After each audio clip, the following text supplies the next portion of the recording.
Hey, hey, here we are again.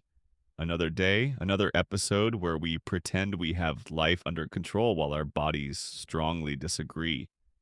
I'm Matt, still 25, still holding coffee, and yes, still going to the gym.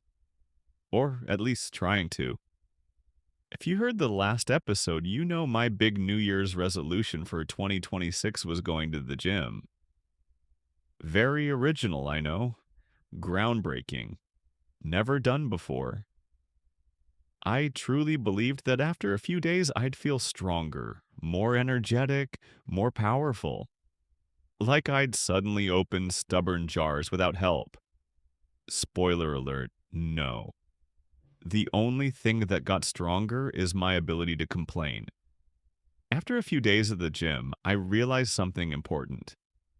I don't know why I thought this was a good idea. Every single day it gets harder to get out of bed. I don't feel stronger. I feel used. My body wakes up like it fought people who've been training since middle school. My legs don't walk, they negotiate, my arms don't move, they protest. I thought exercise gave you energy. Lies, at least in the beginning. At first, it just steals the little dignity you had left. Getting out of bed becomes a spiritual experience.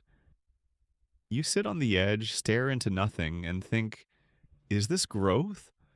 Or am I aging aggressively? But I keep telling myself it's part of the process. That's what all fitness influencers say while smiling and sweating beautifully. I sweat in a concerning way. Still, I keep going, because now it's not just the gym. Life decided to make things harder. At work, that boring office job I won't describe because nobody wants that, they asked me to cover a night shift. At night, dark, silent, dramatic. And since I work nights now, everything else has to happen in the morning, including the gym. Yes, waking up early to work out. Something only athletes, extremely disciplined people, or people who made bad decisions do. I'm the third one. Waking up early to train is a spiritual journey. The alarm goes off and your brain doesn't understand reality yet. Your body is still offline. You wake up on autopilot, eyes half closed, wondering when your life became this. But not everything is bad. Because I learned something interesting. Gyms have ecosystems, different species depending on the hour. In the morning, you have kids and grandparents, a beautiful, confusing mix. Kids with endless energy and grandparents lifting weights calmly. You see a grandfather doing squats and think, that man will outlive me. In the afternoon, it's teenagers. They don't train, they socialize. Dressed better than on dates. More mirror time than workout time. It's a fashion show with loud music. I leave quickly. I feel like an adult crashing a party. At night, my favorite time. Tired young adults after work. Nobody talks. Nobody smiles. Everyone trains with headphones like it's personal therapy. We look at each other and know we're here because we refuse to quit. And there I am, asking myself why I keep coming. Some days I want to give up, go home, eat something, pretend tomorrow is day one again. But I keep going.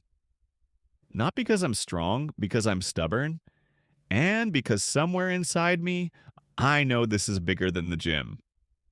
It's about keeping a promise to yourself. So if you're listening and you want to quit, I get you. I'm right there. The only difference is, today I went. Tomorrow, we'll see. Tell me, who else started the year motivated and is now tired? Who else wants to quit? Who else says, I'll start on Monday and kind of means it? Now, before anyone starts thinking this podcast is about to turn into Matt Fitness Radio, let me be very clear about something.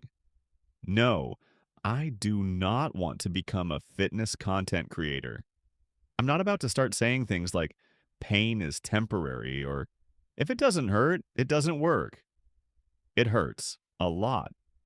And no, I'm not posting shirtless mirror pictures with motivational quotes.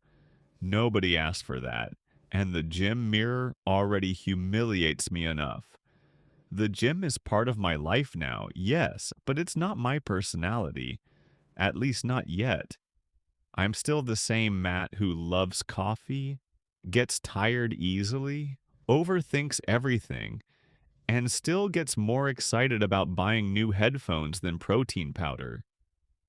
The gym didn't turn me into someone else. It just turned me into someone who complains with experience. And I realized something important. If my life became only about going to the gym, something would be wrong. Because the gym is a tool, not the destination. I don't train to be strong in the gym. I train to be stronger in life. To climb stairs without negotiating with death. To carry groceries without planning it like a military operation. But beyond the physical part, something unexpected happened. I started noticing a change in my mind, in how I stand, in how I talk, in how I walk into rooms, and it has nothing to do with muscles. Trust me, those are still loading. It has to do with confidence. Confidence is weird. It doesn't arrive all at once. There's no alarm that says, "Congrats, you believe in yourself now." Confidence shows up in small details, in eye contact, in saying yes without hesitation, in stopping the habit of apologizing for existing. I never thought of myself as insecure, but I didn't realize how often I made myself smaller, how often I thought, better not say anything, better not try, I said, better not bother. And it turns out that when you start keeping promises to yourself, even small ones, something shifts. Going to the gym, even when it hurts, is teaching me discipline. And discipline, strangely enough, builds self respect. You start trusting yourself. You start thinking, if I can do this when I don't feel like it, what else can I do? And that energy leaks into everything. At work, for example, I walk in differently. Not arrogant, confident. I speak more clearly. I listen better. I share ideas without killing them in my head first. And the weirdest part, people respond differently. It's not magic, it's energy. When you believe in yourself a little more, the world notices. Not because you're special, but because you stop hiding. A few days ago, I had a conversation at work. Nothing official, nothing signed, nothing I can fully talk about yet. But it was one of those conversations that stays with you all day. The kind that doesn't say anything directly, but says everything between the lines. I walked away thinking, could it be? And I don't want to get ahead of myself. I don't want to get my hopes up. But I also don't want to ignore it. Because maybe, just maybe, that promotion I've been working toward isn't as far away as I thought. And no, I don't think it's just because of the gym.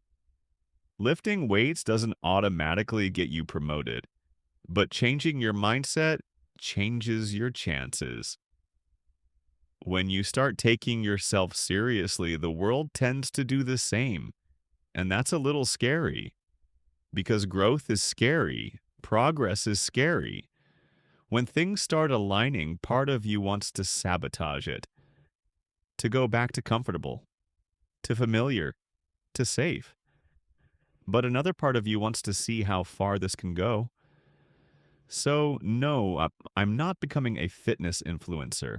I'm not only talking about workouts and routines, but I will keep talking about change, about process, about discomfort that's necessary, about those weird in between phases where you don't know exactly who you're becoming, but you know you're not the same person anymore.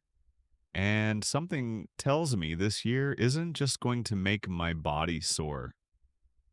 Something tells me movement is coming, change, news, but that story isn't finished yet.